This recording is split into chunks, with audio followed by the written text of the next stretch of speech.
Men need to know how to talk to a woman. Women need to know how to talk to a man. Agreed. There's a right and a wrong way for both. We get frustrated. Our automatic, whenever we get frustrated or we get mad or we're disrespected, a man's go-to is violence. We kick ass. So sometimes that may mean a dude. It might mean your old lady. And you ain't supposed to do that. You go to jail. So the minute a woman disrespects a man, you ready to kick ass. And that means it could be verbal. It doesn't have to be physical. But it could be verbal. Yeah. So they retaliate with violent words or harsh words. And, communication is key to relationships. You hear that all the time. Communicate. You don't put it into action until you're an adult and you're in about your 40s. You really understand, okay, I thought I was communicating, but I need to educate myself with the other sex. Yeah. On how to communicate to them. It's a different language. So I just wanted to iterate with that and chime in with that. I want to piggyback off of something you mentioned about Jackie's experience in Cuba with the salsa dancing. And I want to kind of like bring that home with when it comes to leadership and relationships. Because one thing in salsa dancing, the man is definitely the leader, but his leadership is so gentle. It's just a touch of a finger. Right. And that one small touch of a finger could actually spin your body in a whole different direction and then keep you firm at the same time. So what I'm hearing is communication. I'm hearing leadership, but gentle leadership when it comes, like you said. So sometimes the men just resort to violence. You know, and all we're just looking for is gentle leadership. Communicate and provide. So now where do we find or how do we come together or put together a plan or identify the steps of what does gentle leadership look like for the black man? And what forum can we be able to make sure that this is a conversation in barbershops about gentle leadership and the black man? Because leadership in general, you know, the family, and gentle leadership when it comes to the black woman. Because I'm tired of fighting.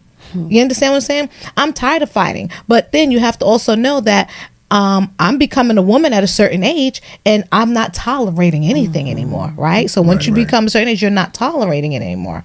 So now you have no communication.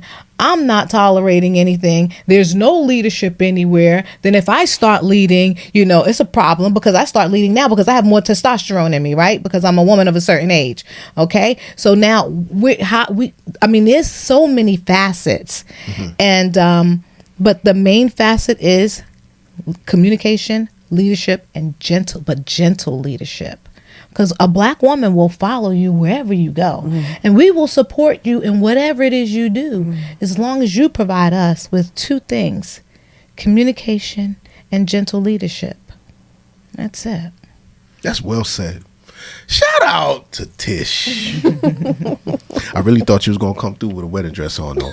I wanted to. Yo, she about to come through here with a whole wedding dress and shut it down. Can I do that the next time? I'm gonna tell you that you need to wear this ring. I listen. I'll do it the next. I promise you. I'll be sitting right here. I love that dress. You know what I'm saying? That's what's up. I'm gonna stick on Tish for a minute. I got a question on the podcast that you do with Jackie. Again, another plug for the Empress High Council. Dope podcast by this lady, by the way. I'm on there sometimes, but it's cool. On your podcast, what topics come up most about men from your female listeners, and what do they wish men knew?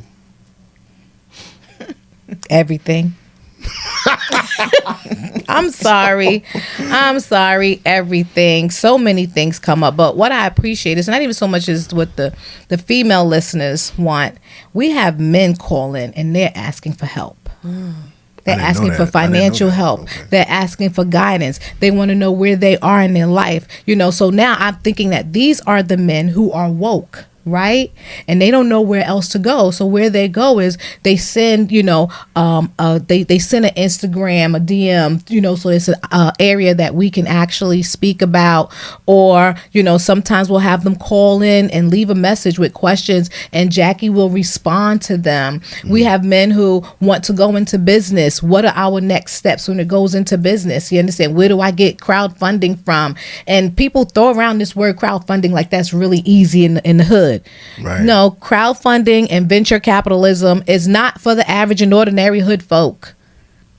That comes from people who know people. And if you want to start your own crowdfunding and venture capital, then you need to put together an ironclad contract, and you need to go to people that know that you can promise them back 5 to 10%. Start out with your accountant that does your taxes every year. He knows what you bring in. Give them a contract. Ask them to provide $1,000. This is what you return in 12 months, 13 months, whatever. Go to your dentist that you see twice a year. Go to your doctor that you see twice a year. These are people who have money, and a little $1,000, $2,000 is not going to hurt them. Right? So it's not so much as what the women want to see. The men calling for help. Yeah, they do. That's good. They want to understand That's their real cycles. Tisha had mentioned it before with the numbers. I didn't really speak to the numbers and how it affects mental health. A lot of men, when they listen to how numerology plays a factor into their development, a lot of people with 4s and 8s in their chart suffer from mental illness because 4s are despondent. They are loners. They retreat into themselves. And they also hold on to a lot of resentment, anger, and so it manifests mentally. 4s are constantly thinking and in their minds. 8s often disappointed and misunderstood because they have this outward domineering appearance, but they are very soft on the inside and will love and nurture. But because they are executives and bosses, people don't see that part of them, and so they feel misunderstood, and they get despondent a lot. And so they're often in their own lonely shell they don't speak about. And then we have our names that have so many number of vibrations that affect us. People with a lot of 4s in their names suffer from depression. Most 4s have some sort of mental capacities. Depression, bipolarism, schizophrenia could run the gamut. But you have to understand your numerical makeup to truly understand how all of that plays a role. And then we go through cycles in life. Right now I'm in a 4 cycle for 9 years. I'm in my 6th year of it. So I have to be very careful about the way that I manage myself. I'm making sure that I'm constantly active so that I'm not staying in the mind too much. I'm outside in nature so that I don't get depressed. That there are different things that we have to do. I hug trees. And so when I try to tell my boyfriend, come, let's go hug a tree. Right. He's looking at me like, stupid shit you doing.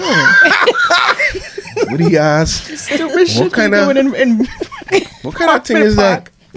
I mean, he loved me so much he would hug the tree, but it wouldn't be a normal thing, right? But all of that is wisdom, right? Wisdom come from the trees.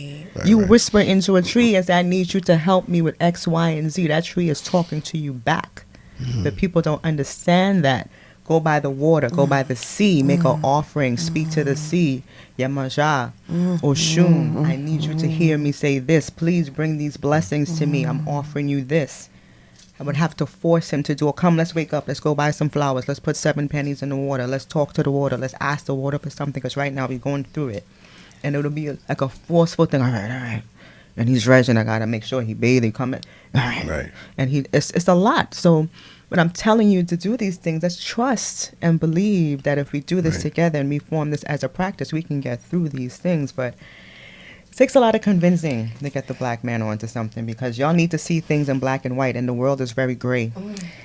Yeah, Yes, we're built is. as logical creatures because I don't know about that. Yeah. I don't know about if With you're certain built as things. logical creatures. We are. I think you're built on Show some me. propaganda and lies, right? Because when Jackie just got finished talking about, the spirituality, we go to these Baptist churches and all this stuff, and we never read the Bible.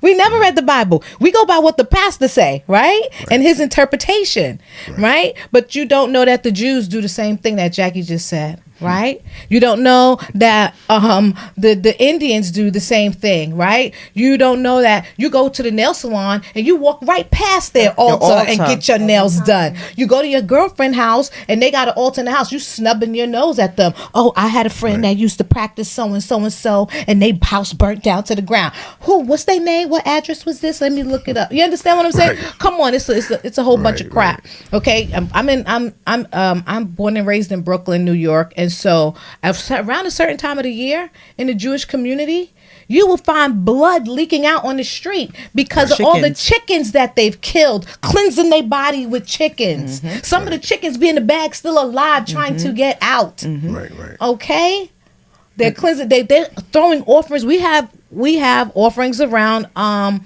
Kippur where we go to the lake. You understand? Everybody's in white. We go to the lake. We throw offerings in the lake. Right. We have prayer all day.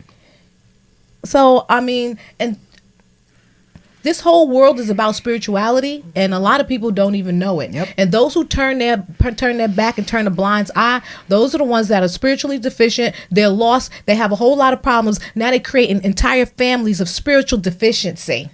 But Jay, you said something earlier, and I'm not going to stay too long because I'm pretty sure you have another question, but you were speaking about men in terms of their cycles and development. Right. And what people don't understand is for the first 13 years of our lives, we're in what we call the Mercury period. And that is when we learn communication. And we learn how to communicate from the people who we live with. So most likely our parents, if both are around, or whoever our guardians are. And so for the first 13 years, that processing and communication comes from our direct environment with whom we're living. And so if that's a dysfunctional environment, that's going to reflect the way that you communicate. Then from ages 14 to 26, we're in our Venus period. And this is critical, and I need men to listen to this. Between the ages of 14 and 26, Venus is the time when in African cultures, the men used to take the boys away and have rites of passage. So Absolutely. they're teaching you how to hunt. Yeah, I know about that. How to kill. They're teaching you what it is to be in a masculine community because they know during the Venus cycle, you're influenced by a lot of feminine energy. And so we're finding a lot of younger men now, black men, are coming out gay because they don't have that masculine guidance to make sure that during those critical years, they have that masculine energy on them. Like, no, you're going to curtail that. We're going to do this. We're going to do that. Direct orders. Correct. Exactly. And then when they get to Mars from 27 to 35, that's when they're trying to be men. And they're like, I don't really know what it is to be in this masculine space because they didn't have the nurturing from 14 to 26. And so these rites of passages have to come back. Where even if it's not your direct father, you have a male community that's taking these boys away and teaching them what it is to be a man. That is so powerful. It really is. That's absolutely powerful. That's like I almost felt the lights turn up a little bit brighter, and I hope that this piece that you just spoke of, I, as you're saying it, I'm thinking about my own life. And my folks, they separated. My father and my mother, they were divorced. And when I was just about a teenager, I went to live with my father. That was my rites of passage. That is why I am in this state. I honor my dad. He didn't do everything right, but I had an example living with me to show me what I'm supposed to be doing. Yep. No matter what he did, he told me, this is what you're supposed to be doing. So I had that foot in my neck. You know, if I ain't do it, you're going to punch me in the throat. Shout out to fathers who want to kick their kids' ass because they ain't doing right. I'm one of them. But what I would say is you're absolutely correct. You know, I'm not a numerologist, but I have a new understanding for your profession. Y'all want to make sure y'all get y'all numerology done. Please, y'all reach out to Jackie. I'll put her information in the comments and in the, as you can see, the graphics right here, right up under her. So get your numerology on, Please. fellas. Make sure you good. All right, and raise boys who can do so.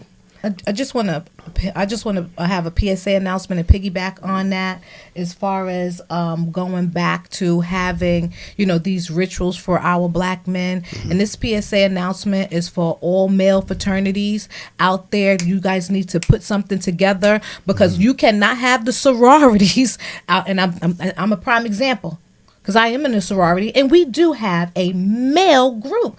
I'm not a part of it, but I'm like, what am I supposed to teach a young man between the ages of 13 and whatever? Right. I can't teach them anything. And I'm seeing the sorors all taking pictures with them. They have all kinds of activities. Feminine energy. Right. Right. So this is a public service announcement to all those male fraternities and sororities. Y'all out there hopping and doing whatever. You guys need to get back to the basics to be able to help these boys. And so I was going to speak on the community, right? And that is part of the community. And so it makes me think of just like our history as well. You all are familiar with the book Post-Traumatic Slave Syndrome. Oh, yeah. And how Dr. DeGraw talks about the influence, how our bodies, our DNA has shifted because of the trauma that our ancestors have experienced, right? And how that affects how we act even today. So how father's father, how mother's mother, how communities come together or not. And so I think about how some of these young men are going through a type of rites of passage, but not the type of rites of passage that would help them to be productive and carry on the legacy in a positive way. Yeah. Right. And it's tough, is when you hear a man say, well, yeah, I didn't grow up with my father, but my father figures are so-and-so in my family who used to hustle. And so I'm a hustler, because that's what they showed me. And that, to them, that's what masculinity is. It's, but how do you then lead a woman or a child? You have a son. What does that look like in you raising your son and introducing your son into the community, or putting your son through a rites of passage? So it's a cycle, and it goes from generation to generation to generation. How do we nip that in the bud? How do we cut that off? And so you talk about, when you know better, you do better. That's what I'm hearing, is that you're putting a charge out to these fraternities to do what you know you need to do. And we're starting to see it, right? So we're seeing in certain cities some of these men coming together at the beginning of school, right? Where they are providing safe spaces to ensure that these children get to school safely. Because we know, we grew up in communities where that wasn't necessarily glorified, right? What you mean you going to school? You got your book bag on your back, give me your books, give me your sneakers, whatever the case might be. And so we want to provide a safe space for these children to be able to receive their education. Quite frankly, we should be opening up our own schools, but that's a whole other conversation. Love and guidance, education, love and the guidance that they need. And that's true. I do believe we need to have our own schools, because we should not be having anyone else teach our children. Number one, there's a whole philosophy around that. And because no one else have us teaching their children. I want to pivot a little bit. I agree with all what y'all saying. This is very interesting, because the Mental Cipher podcast is directed towards men, but I understand that in order to be successful out here in families and community, we have to not only listen, but take heed to what the ladies are saying. All right. So for Mika, I have a question. You ready? Okay. This one might be a little challenging. What unhealthy patterns do you see women unintentionally reinforcing in men's mental health in your practice? So I'm not going to answer this question necessarily from my mental health practice as a practitioner, but more from observations and experiences, right? That will include that. And so I think this may be cliche, but the place that I would start is single parenting. And single mothers, particularly single mothers of color, black and brown mothers, who raise son husbands. And I think, Jackie, you kind of referenced that in when you talked about, now I have to be a mother. I can't be in my feminine anymore, right? And so, women have children with their partner. They didn't last for whatever reason, right? It is what it is. They are now raising this child by themselves, again, for whatever reason, whether it was a choice by the father or whether it was a choice by her. She is now raising this child by herself. How does she do that? Does she actively does she actively look to her community to help find brothers who can be a masculine source in this young man's life? Or is he just raised by her and the other women who surround her? And what does that look like, right? And I mean, we know the stereotypes. We know that some of these women might be referred to as bitter. She's mad because the son's father doesn't want to be with her. And so she might take it out on him. She might try to purposefully keep that child away from his father. It happens. Let's acknowledge it, right? And it's unfortunate, but it's coming. The other piece is that it's coming from a place of deep hurt. Deep hurt. And she is so angry and so hurt that she is now blinded by the harm that she's doing to this child. Right? And instead of realizing or recognizing that she needs to get mental help in order to be able to function as a mother in a holistic way, she's seeing red. And that is, what she puts on to this child. So now this child grows up, and what we're seeing nowadays is a lot of young men. I'm going to say this, and then I'm going to follow it up with something else, but they are operating deeply in their emotional space, but not in a good way. Right? It used to be that, you see kids on the playground or even in high school, fist fight, they might cuss each other out, but they'll come back a week later and everybody's cool. Nobody's doing that anymore. People are going for their knives or guns, or I'm going to get my big brother to come and do whatever they're going to do. And many of these young men do not understand or do not know how to regulate their emotions anymore. And this might be a little controversial because I could hear the question, well, is she saying that because she's saying that he was raised by a woman and women don't know how to regulate their emotions? Yes. Jackie was honest. It's a problem. Go right? ahead. And so, thank you, Jackie. Right? And it's a hard truth. It is a hard truth. And we don't like to say that. I was probably going to say no and put it a little gentler, but Jackie just put it out there, and it is the truth. And so it's this place of, I'm not going to take care of myself mentally. And I now reflect that on my son, he's not going to take care of himself mentally. And if he has children, they're not going to take care of themselves mentally. But somewhere in the midst of all of that, I'm still trying to figure out what that is. Somewhere, some one of those children, whether it's the mother's son or his children or his children's children, will say, this is not right.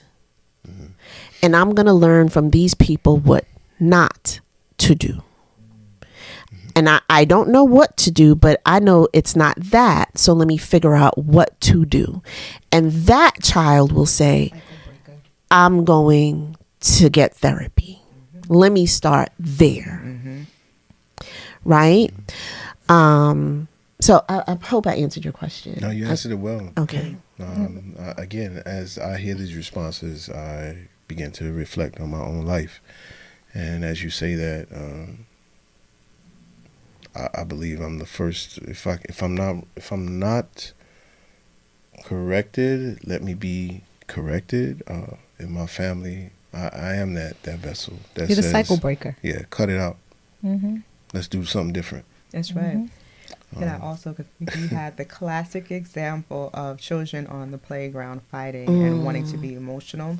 And let me just say, when we were growing up, it was the anomaly to be in a household that didn't have both parents. Right? So everybody on our block in our neighborhood grew up with a mother and a father. And if you didn't have a mother and father, oftentimes the children would live with the father. The mothers would be like, peace, I'm out. And the fathers would stay back and raise the children. And so on a Sunday, you would see all the fathers outside having their discussions while the mothers would either be in the kitchen cooking or in the kitchen communing while they're cooking. So we always had a very active block. Right. But when the boys got into fights on the block, the fathers would come out and say, no, y'all come and y'all fight it out. Wow. Right. Fight it out. Right. Have a boxing ring in the middle of the block. Y'all gonna fight till the death Right. and get it out that. your system.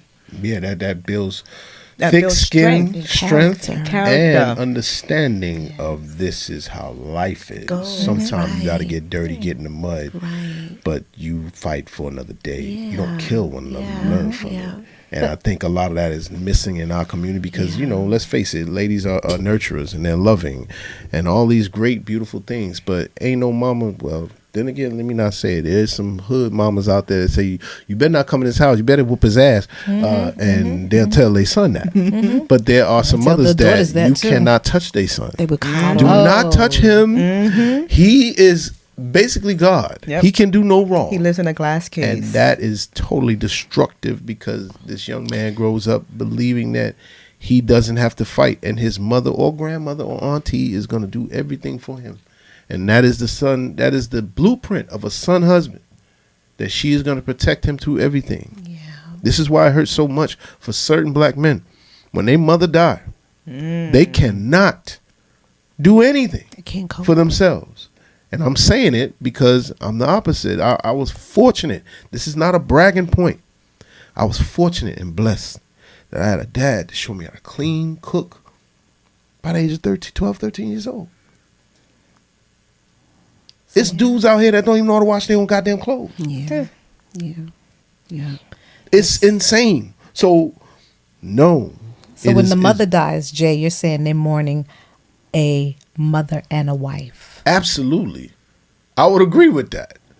Because let's face it, we all have mamas. crazy. Sometimes the mamas ain't, right? But generally speaking, a mom is irreplaceable.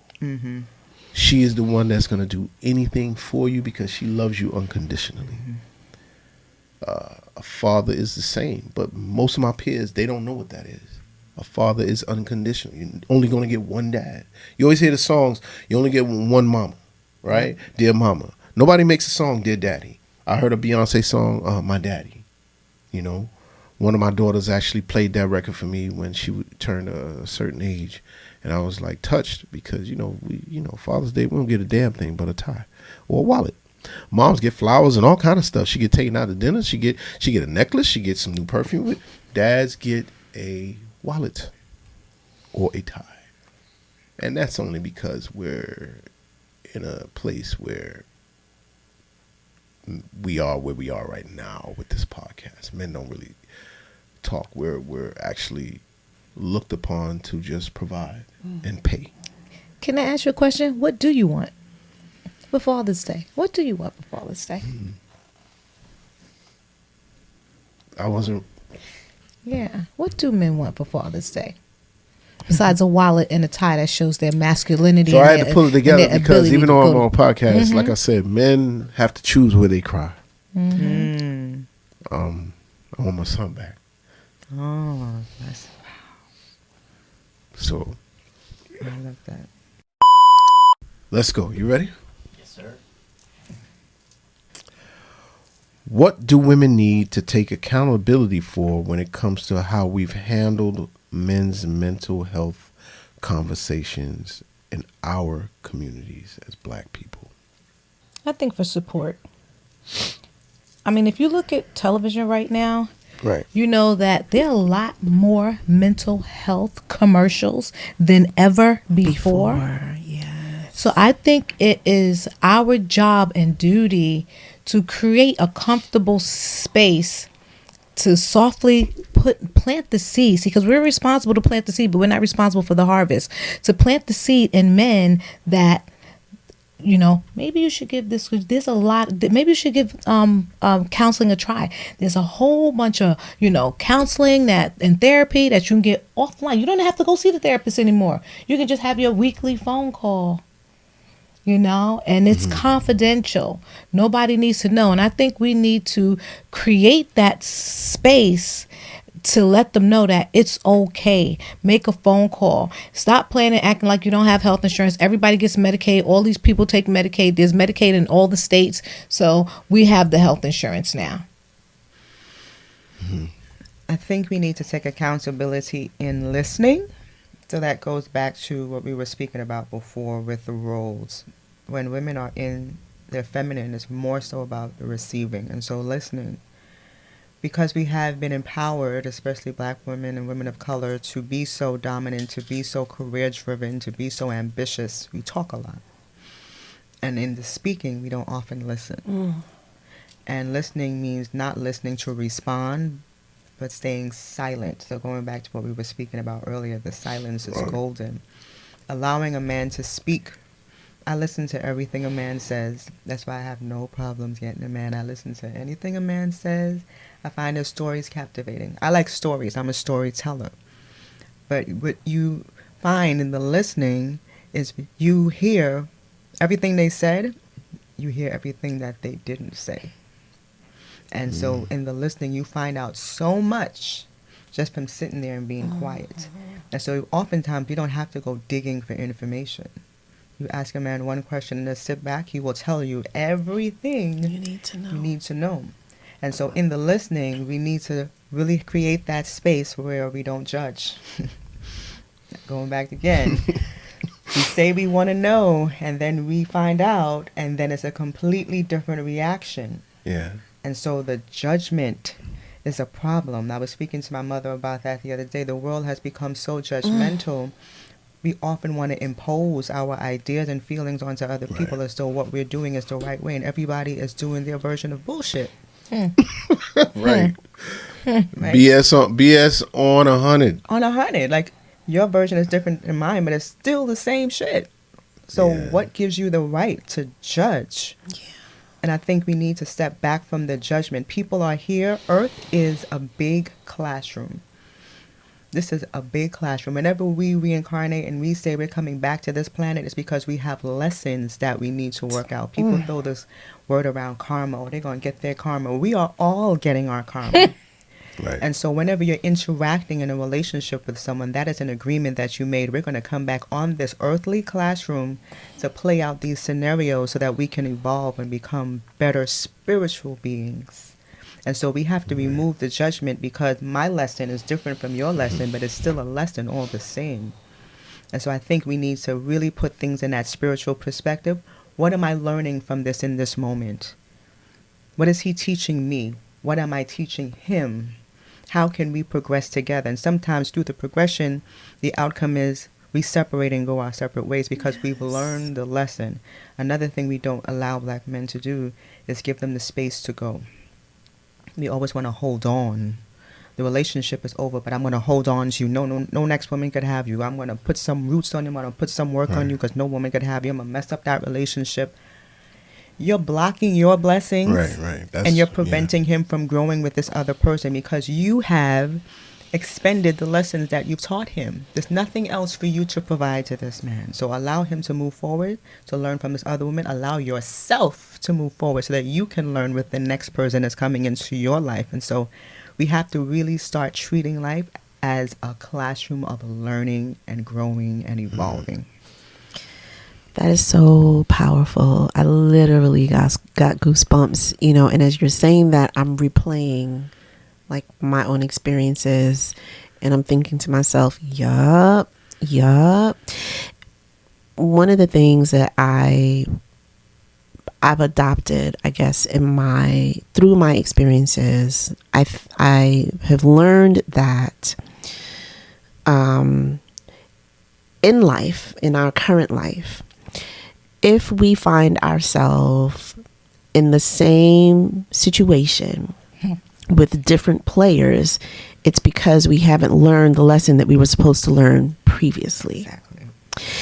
And you have taken that a step further on a spiritual level. Like, once we're gone and we return, in somewhere, that deja vu piece, right? You're like, I've been here before. Why have I been here before? Mm-hmm. What do I need to take from this moment?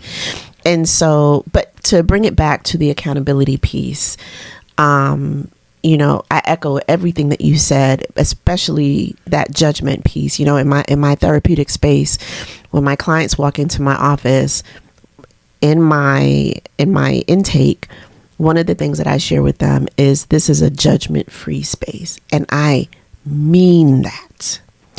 And I joke and I say to them, you may say some things that may shock me, but nothing that you're going to say to me is going to make me judge you. Mm-hmm. Because guess what? We all go through different things in life, and I'm not here to judge you. So I think that, in that space with our men, listening, yes, not judging, yes, and also preparing ourselves to be accepting, and you touched upon this too, right? Is be accepting for what you receive. So if you meet a guy and there's interest there, and he says to you, I'm still dating, okay, thank you for letting me know. Mm-hmm. Right? Why? And some women will be like, what you mean you dating? And why am I not the only one? Well, you haven't gotten there yet. Mm-hmm. Right? And so I think we also have to take accountability for understanding our place in that moment. And sometimes you jump into a situation and you're like, claws out. I want him, so I'm going to take him. But he hasn't met you there yet. Right. So you read the room and understand your place. And sometimes you just have to take a step back and say, you know what? It's okay. He's dating.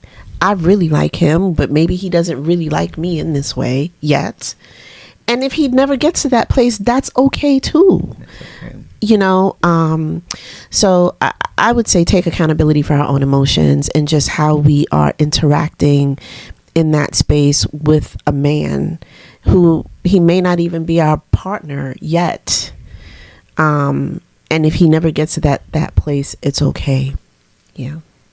We need to be here every weekend talking about this, quite honestly. I'm telling you, like, I've been really pressing to figure out what is going to help the community. We are in a gender war online on YouTube.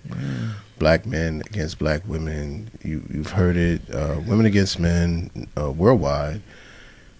But who is coming up with something that can bring us together in regards and respect of the truth? Yeah, we all have plights and disagreements in each other's behavior, respectfully, unrespectfully. There's points on both ends, but what are we doing to fix each other? Okay. How are we coming together? This podcast is the about takeaways. That. Yeah. What are the takeaways? Right. Yeah. I also think that, with the advent of social media, and it's like all of this information, accessible information 24/7, I feel, okay, that the algorithms is what's pushing that our way. Because I also see the opposite. Like, I see this. I see the guys going out and being present in communities. I see, Black and brown couples on their own podcasts or having healthy conversations about their relationships. And it's not just putting on for the gram, but they talk about, we argue. We don't agree on everything, but we make it work. And here's how we make it work. And our children see us have disagreements. And that is healthy because children need to understand you're not going to agree with everyone all the time, right? You could disagree with someone. You can have an argument with someone. You could be flat out mad at somebody and still rectify that situation. So I say that to say, I think that the powers that be, whoever they are pushing that narrative because that's what they want us to see. What we see in these reality TV shows and everybody walking around with the full face beat and the outfit and the surgery and all of that stuff. But we know that that's not real life, right? And I imagine somebody's going to come and be like her. And when they watch this podcast, go ahead. It's all right. But that is not the real life. That's not real life. I worked with high school students and it broke my heart when some of these girls would coming to school as a 14-year-old and you have a full face of makeup. Weave down your back. You're 14. Mm-hmm. Yeah. So we have to do better for our communities, but the work is happening. It's not being shown. I guess they say the revolution will not be televised. Yeah. And maybe that's a good thing. Maybe they don't need to see what we're doing. That part. That's the truth. So yeah. Is it a deal breaker if a man refuses to work on his mental health? Yes. No. Maybe. Wow. You can't elaborate? You can. I'm just trying to keep it short, but go ahead. Go ahead. All I would say is I say no because I want to hear the reason for that first. I want to hear that conversation. I want to hear the thought process behind that. And I want to know if the right conversation is had, if he would change his mind, given maybe some statistics or some resources, if he would reconsider. Now, after that, if he says no, then it is a deal breaker. And that's my maybe. For me, it's a flat out deal breaker because, like I said before, Right. Body, mind, spirit, all connected. Mm-hmm. So body, mind, spirit, emotions are one. And so if you're not working on your mental, you're not working on your spiritual. Not working on everything nothing. else is affected. Yeah. And so no. I've I spent agree. too much time trying to fix. No. That's fair. Mm-hmm. That's fair. I agree with Jackie. Keep it in. I'm an advocate for therapy. That's the whole purpose of this thing. When people say, I heard somebody say in a post, a comment, how long you been going to therapy? I said over 15 years. And they said, and you ain't fixed yet? Oh, That's ignorance. Sometimes you just got to annoy people. That's ignorance. I believe that life itself, any human being in any state should be just same way you go to the dentist, the same way you go to the physical doctor. It is a life commitment. You may miss a couple sessions, but go. and that's why It's for my you. answer is It's a for maybe. you. The consistency. It's the same. You get up. How long you been combing your hair? All my damn life. What? I got to keep combing it. How long you been going to work? Yeah, we have a retirement, but you go to work pretty much every day. Yeah. Yeah. It should be embedded in you. That's just my opinion. Last, final question, and this is for all the ladies. Well, it's not really a question. It's a closing portion of wisdom. One message you would like to leave with the men listening today? I would say that we are with you. We're not here to fight you. We want to build. And that's real. Mine is understand your numerical and astrological makeup. Understand that there are spiritual influences everywhere around you, and you have the power to shift and change your world into anything that you want it to be with that knowledge and understanding. Very good. I want to say that you have been misdiagnosed. Let's start over. That's real. That's so dope. This is Tisha Hart. I am on the Mental Cipher podcast with the cast here today. Just want to let you know a little bit about, my business and what I do. I am a wealth advisor. I'm not a tax advisor. I'm a wealth advisor. And I can actually put together financial packages anywhere from life insurance, health insurance, real estate. So I put the whole package together. So if you have any questions, you can Google me. You'll find me. My number will pop up on Google. That's it. Hello, everyone. I am Jackie Levine, Jazz Aphrodite. I am an astronumerologist and a cardologer and astrologer, and I use all of the sciences to help people heal and to make sense of their lives and to be in their destiny and purpose. And you can find me at my website, jazzaphrodite.com. That is JAZAFRODITE.com. I am Tamika Harrison Garcia. I am a mental health professional, fairly new to the field, but previously an educator for over 20 years. I'm still an educator. I will always be an educator. I am an inspirational speaker, a mentor, a lover of all things self-healing, founder of Guided Ancestral Healing, LLC. And you can find me on IG at Guided Ancestral Healing. Cut. It's a wrap. Y'all did amazing.